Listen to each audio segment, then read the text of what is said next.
Subscribe now and press the bell icon. Never miss an update. Bismillahirrahmanirrahim. Iyyaka na'budu wa iyyaka nasta'in. Mr. President, I congratulate you on assuming the presidency of the 76th session of the General Assembly. I also wish to express appreciation for the significant achievements of your predecessor, Volkan Bozkır, who guided the Assembly skillfully under the difficult circumstances imposed by the COVID-19 pandemic. Mr. President, the world is facing triple challenge of the COVID-19, the accompanying economic crisis, and the threats posed by climate change. The virus does not discriminate between nations and people, nor do the catastrophes imposed by uncertain weather patterns. The common threats faced by us today not only expose the fragility of the international system, they also underscore the oneness of humanity. By the grace of Almighty Allah, Pakistan has been successful so far in containing the COVID pandemic. Our collaborated strategy of smart lockdowns helped save lives and livelihoods and kept the economy afloat. Over 15 million families survived through a social protection program of Asas. Mr. President, climate change is one of the primary existential threats that our planet faces today. Pakistan's contribution to global emissions is negligible, yet we are among the 10 most vulnerable countries to the effects of climate change in the world. Being fully aware of our global responsibilities, we have embarked upon game-changing environmental programs. Reforesting Pakistan through our 10 billion tree tsunami, preserving natural habitats, switching to renewable energy, removing pollution from our cities, and adapting to the impacts of climate change. To address the triple crisis of COVID pandemic, economic downturn, and climate emergency, we need a comprehensive strategy that should include, number one, vaccine equity. Everyone, everywhere, must be vaccinated against COVID, and as soon as possible. Two, adequate financing must be made available to developing countries. This can be ensured through comprehensive debt restructuring, expanded ODA, redistribution of unutilized SDRs, and allotment of a greater proportion of SDRs to developing countries. And finally, provision of climate finance. Three, we must adopt clear investment strategies which help alleviate poverty, promote job creation, build sustainable infrastructure, and of course, bridge the digital divide.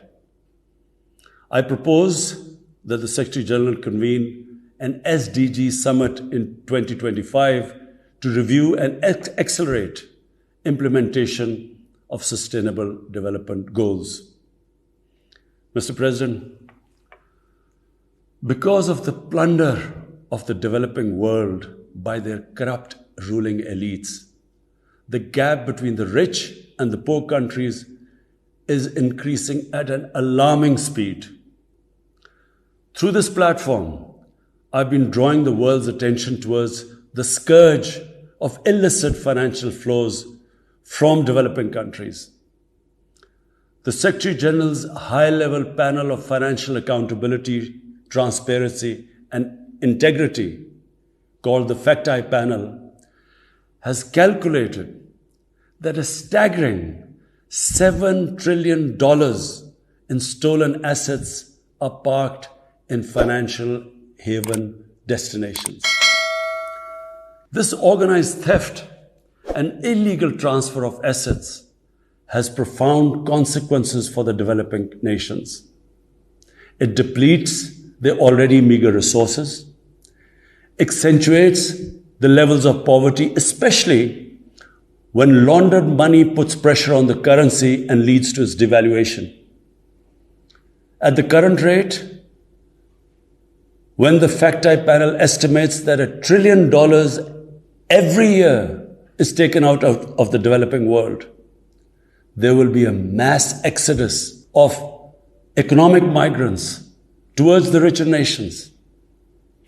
What the East India Company did to India, the crooked ruling elites are doing to the developing world, plundering the wealth and transferring it to Western capitals and offshore tax havens. And Mr. President, retrieving the stolen assets from the developed countries is impossible for poor nations. The rich countries have no incentives or compulsion to return this ill-gotten wealth. And this ill-gotten wealth belongs, remember, to the masses of the developing world. I foresee in the not too distant future, a time will come when the rich countries will be forced to build walls to keep out economic migrants from these poor countries. I fear a few wealthy islands in the sea of poverty will also turn into a global calamity like climate change. The General Assembly must take steps meaningfully to address this deeply disturbing and morally repugnant situation, naming and shaming the haven destinations and developing a comprehensive legal framework to halt and reverse the illicit financial flows are most critical actions to stop this great economic injustice. And at a minimum, the recommendations of the Secretary General's FACTI panel should be fully implemented. Mr. President, Islamophobia is another pernicious phenomenon that we all need to collectively combat. In the aftermath of the 9/11 terrorist attacks, terrorism has been associated with Islam by some quarters. This has increased the tendency of right-wing, xenophobic and violent nationalists, extremists and terrorist groups to target Muslims. The UN Global Counter-Terrorism Strategy has recognized these emerging threats. We hope the Secretary General's report will focus on these new threats of terrorism posed by Islamophobes and right-wing extremists. I call on the Secretary General to convene a global dialogue on countering the rise of Islamophobia. Our parallel efforts at the same time should be to promote interfaith harmony, and they should continue. Mr. President, the worst and most pervasive form of Islamophobia now rules India. The hate-filled Hindutva ideology propagated by the fascist RSS BJP regime has unleashed a reign of fear and violence against India's 200 million Muslim strong community. Mob lynching by cow vigilantes, frequent pogroms such as the one in New Delhi last year, discriminatory citizenship laws to purge India of Muslims, and a campaign to destroy mosques across India and obliterate its Muslim heritage and history are all part of this criminal enterprise. New Delhi has also embarked on what it ominously calls the final solution for Jammu and Kashmir dispute. It has undertaken a series of illegal and unilateral measures in occupied Jammu and Kashmir since 5th August 2019. It has unleashed a reign of terror by an occupation force of 900,000. It has jailed senior Kashmiri leadership, imposed a clampdown on media and internet, violently suppressed peaceful protest, abducted 13,000 young Kashmiris and tortured hundreds of them It has extrajudicially killed hundreds of innocent Kashmiris in fake encounters and imposed collective punishments by destroying entire neighborhoods and villages. We had unveiled a detailed dossier on gross and systematic violations of human rights by the Indian security forces in occupied Jammu and Kashmir. This repression is accompanied by illegal efforts to change the demographic structure of the occupied territory and transform it from a Muslim majority into a Muslim minority. Indian actions violate the resolutions of the United Nations Security Council on Jammu and Kashmir. The resolutions clearly prescribe that the final disposition of the disputed territory should be decided by its people through a free and impartial plebiscite held under the UN auspices. India's action in occupied Jammu and Kashmir also violate international human rights and humanitarian laws, including the Fourth Geneva Convention, and amount to war crimes and crimes against humanity. It is unfortunate, very unfortunate, that the world's approach to violations of human rights lack even-handedness and even are selective. Geopolitical considerations or corporate interests, commercial interests, often compel major powers to overlook the transgressions of their affiliated countries. Such double standards, and the most glaring in case of India, where this RSS BJP regime is being allowed to get away with human rights abuses with complete immunity. The most recent example of Indian barbarity was the forcible snatching of the mortal remains of the great Kashmiri leader, Sayyid Ali Shah Gilani, from his family, denying him a proper Islamic funeral and burial in accordance with his wishes and the Muslim tradition. Devoid of any legal or moral sanction, this action has been against the basic norms of human decency. I call on this General Assembly to demand that Sayyid Gilani's mortal remains be allowed to be buried in the cemetery of martyrs with the appropriate Islamic rites. Mr. President, Pakistan desires peace with India as with all its neighbors. But sustainable peace in South Asia is contingent upon resolution of the Jammu and Kashmir dispute in accordance with the relevant United Nations Security Council resolutions and the wishes of the Kashmiri people. Last February, we reaffirmed the 2003 ceasefire understanding along the line of control. The hope was that it would lead to a rethink of the strategy in Delhi. Sadly, the BJP government has intensified repression in Kashmir and continues to vitiate the environment by these barbaric acts. The onus remains on India to create a conducive environment for meaningful and result-oriented engagement with Pakistan. And for that, it must do, number one, reverse its unilateral and illegal measures instituted since 5th August 2019. Secondly, stop its oppression and human rights violations against the people of Kashmir. And three, halt and reverse the demographic changes in the occupied territory. It is also essential to prevent another conflict between Pakistan and India. India's military buildup, development of advanced nuclear weapons, and acquisition of destabilizing conventional capabilities can erode mutual deterrence between the two countries. And now, Mr. President, I want to talk about Afghanistan. The current situation in Afghanistan, for some reason, Pakistan has been blamed for the turn of events by politicians in the United States and some politicians in Europe.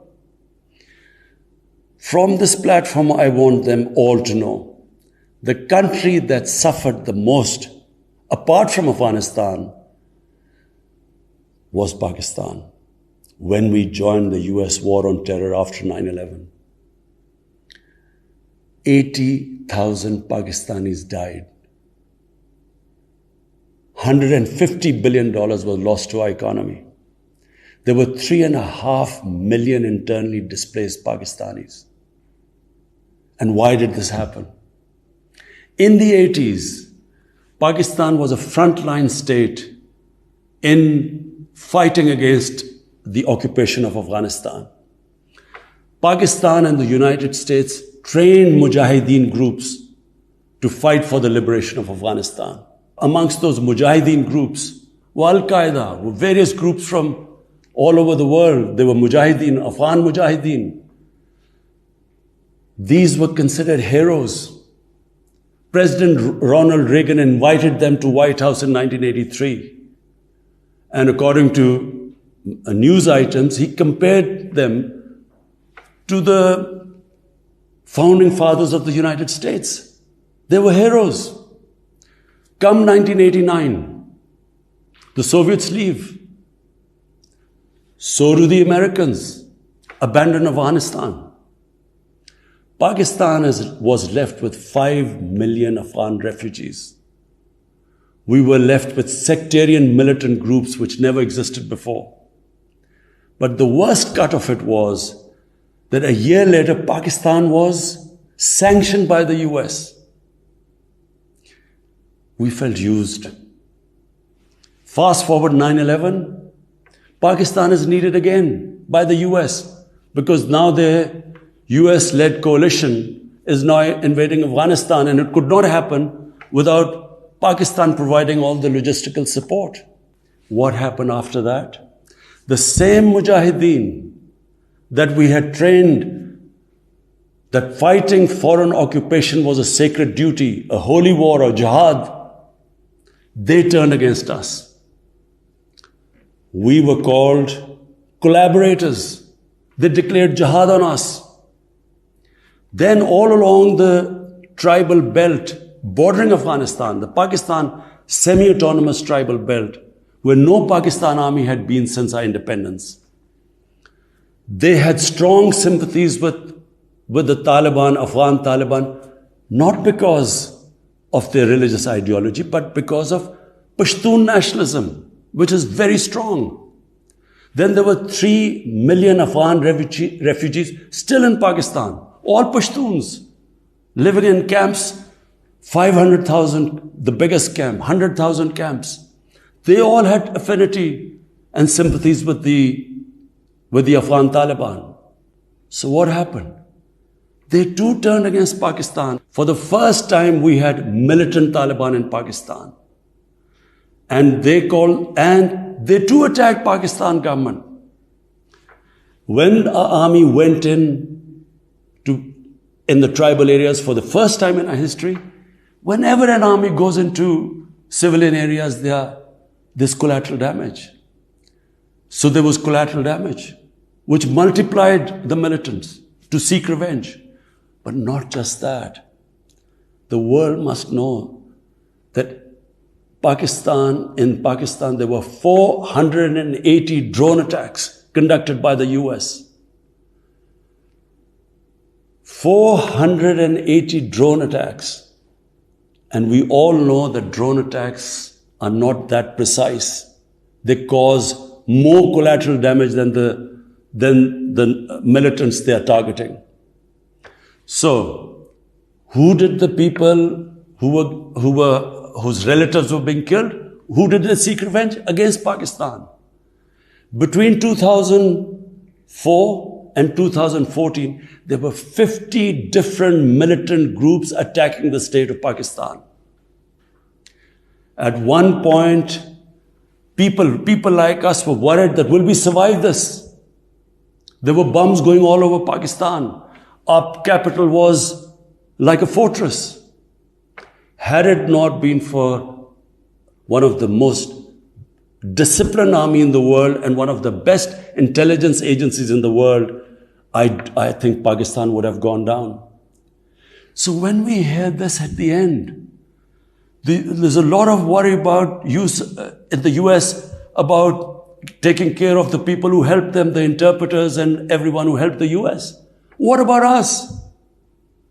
The only reason we suffered so much was because we became an ally of the US, of the coalition in the war against Afghanistan, where there were attacks being conducted from Afghan soil into Pakistan. At least there should have been a word of appreciation. But rather than appreciation, imagine how we feel when we are blamed for the turn of events in Afghanistan. After 2006, it became apparent to everyone who understood Afghanistan's history that there would be no military solution in Afghanistan. I went to the US. I spoke to think tanks. I met at the time Senator Biden, Senator John Kerry, Senator Harry Reid. I tried to explain to them that there would not be any military solution and political settlement was the way to go forward. No one understood then. And unfortunately, in trying to force a military solution is where US went wrong. And if today,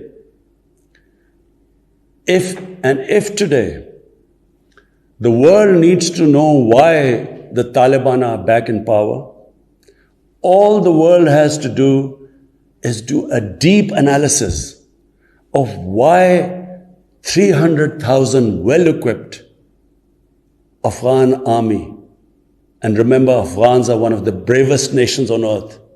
Why did this 300,000 Afghan army give up without a fight? The moment a deep analysis of this is done, the world would know why the Taliban are back in power, and it's not because of Pakistan. So, Mr. President, right now, the whole world community should think, what is the way ahead? There are two paths we can take. If we neglect Afghanistan right now, according to the UN, half the people of Afghanistan are already vulnerable.